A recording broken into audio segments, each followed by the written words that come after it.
Jake Maccabee is a Democratic speechwriter. He worked for former Attorney General Eric Holder. And Paris Dennard is a spokesman for the Republican National Committee. Gentlemen, it's great to have both of you. Jake, let's start with you. You're a Democrat, so I'll presume that you support the president's bill in some way, shape, or form. But do you support these tactics? I don't think it's a matter of supporting these tactics. I think it's the point is supporting the bill. And look, I'm old enough to remember when a big group of insurrectionists and Trump supporters stormed the Capitol, and Republicans called it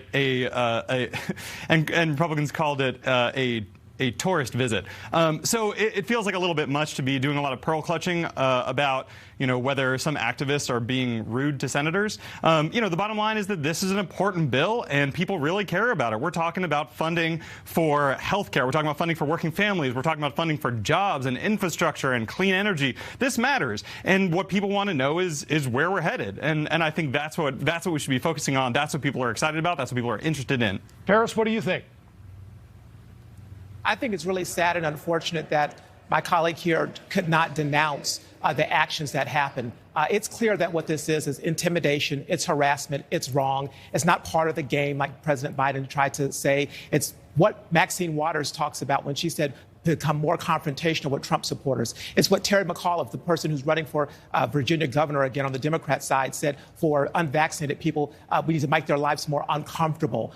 These types of techniques and tactics are wrong. They should be denounced. Look, I'm a Republican. I'm one that supported President Trump and still does. But I would tell you this, when the incidents that happened in this Capitol, I denounced it. Our chairwoman denounced it and said it was wrong for people to break the law. And I think Democrats need to stop hiding behind this cloak of secrecy and silence and denounce these actions when it happens to Republicans and when it happens to those Democrats who do not ascribe to the liberal radical agenda that they're trying to push. Wrong is wrong. And I need Kamala Harris, I need President Biden to denounce this. Speaker Pelosi and everyone else should denounce this harassment that is happening by Democrats and radical activists. It's wrong and it's intimidation. Let's listen to, if we can, the clip you talked about from Maxine Waters, where she did, I guess, encourage people to get more confrontational.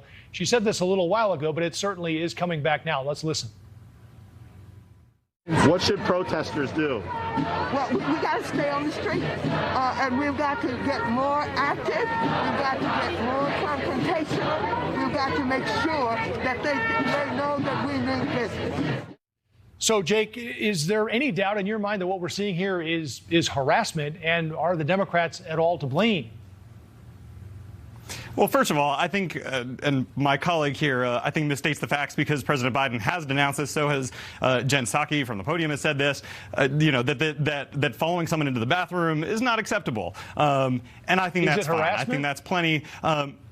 Is it harassment? It is not my job to say what is harassment and what isn't. I think that being rude to people is not great in general. I do think that talking to your member of Congress or your senator on a plane or in a public space, I think that's acceptable. I think that everybody has the right to try to get an audience with the people who make decisions that impact their lives. And I think that for the most part, that's what's going on. And the reason is that people are really interested in the legislation that we're talking about. Look, today a Quinnipiac poll came out that had 54% of Americans supporting a $3.5 trillion bill.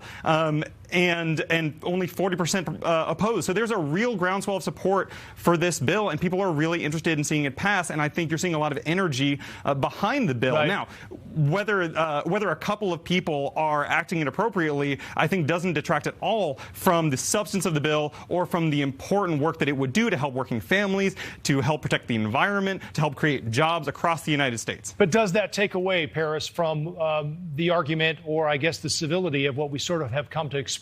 I mean, the situation that Jake brings up on the plane is a good one because that was a seemingly civil conversation and a more, civil question that she had for Senator Sinema, and the senator didn't want to go there. At least, as we've seen, Joe Manchin seems to engage with the activists who have paddled up to his houseboat on a kayak. Kyrsten Sinema seems to be a little more, harder to get a hold of. I think everyone needs to look at this situation, remember what President Biden promised and the Democrats campaigned on, which is civility and unity and bringing people together. This bill is a boondoggle. It's going to raise taxes on American families. It is not a good bill. The president's poll numbers are tanking. He knows it. He doesn't want to talk about Afghanistan. He doesn't want to talk about the crisis at the border. He doesn't want to talk about the content of this bill, which is even more troublesome than the price tag, which continues to change and go up or go down. It doesn't matter. It's still a problem. At the end of the day, we have to have Democrats willing to denounce this harassment, denounce this attacking and intimidation of people who do not ascribe to the liberal radical agenda to totally transform and change the American economy for the worse. Jake, it's wrong, and they should denounce it. Are you worried at all that if the president does get this over the line, which he likely will, I mean, the more we hear, this is kind of the sausage-making process, but if he does, do you worry that these tactics might be seen as helping or people might become more accepting of this? I mean, because look, they're following people into the bathrooms and around airports and in restaurants and all over. This is not what I don't think people want to see in politics. Yeah. To be clear, I don't think that a couple of people following a senator into a bathroom represents a groundswell of support for those kind of tactics. But I do think that once denounce it. Everyone has. Denounce the president has. The press secretary has. Come on, man. You denounce it. For the people who follow you, denounce it right now. Come on, man. I would happily denounce.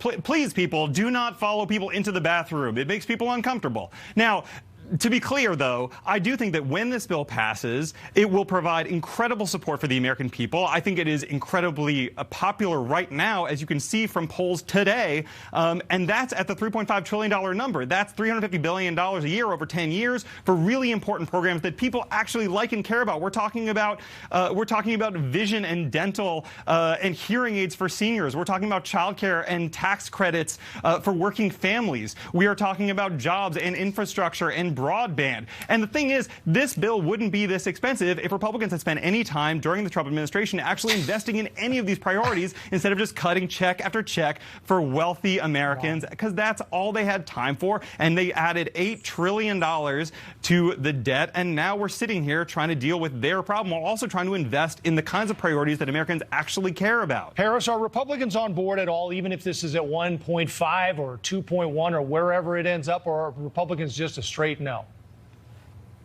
Republicans agree with traditional infrastructure, that original bill that is a bipartisan agreement that comes to roads, bridges, broadband, and things that actually will help the American people and the economy. What Republicans do not stand for is a bill that's going to raise taxes on the middle class, a bill that's going to do more to contribute to the rising inflation that we see. Over 400,000.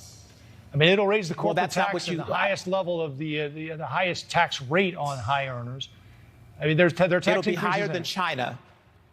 There's tax increases in it. The tax rate for corporations will be higher than China. And there's organizations out there right now that says even if you're making as little as $50,000 a year, your taxes will go up. It's not a good thing. Senator Tim Scott talked about the content. You want to examine the content of this bill? Let's have at it. It's wrong. It's going to cost too much money. And Republicans are against wasteful spending that's going to raise taxes on middle-class Americans. Jake, that's what this bill is going to do, and we stand against it. It's higher than China, but it's still lower than where it was in 2017. It's not good for right now. I also like to think that we can hold ourselves to a higher standard than China. All right, gentlemen, interesting conversation. Jake McAbee, founder of J.D. McAbee Strategies, and RNC spokesman, Paris Dennard. It's great to have you both. Thank you. Thank you.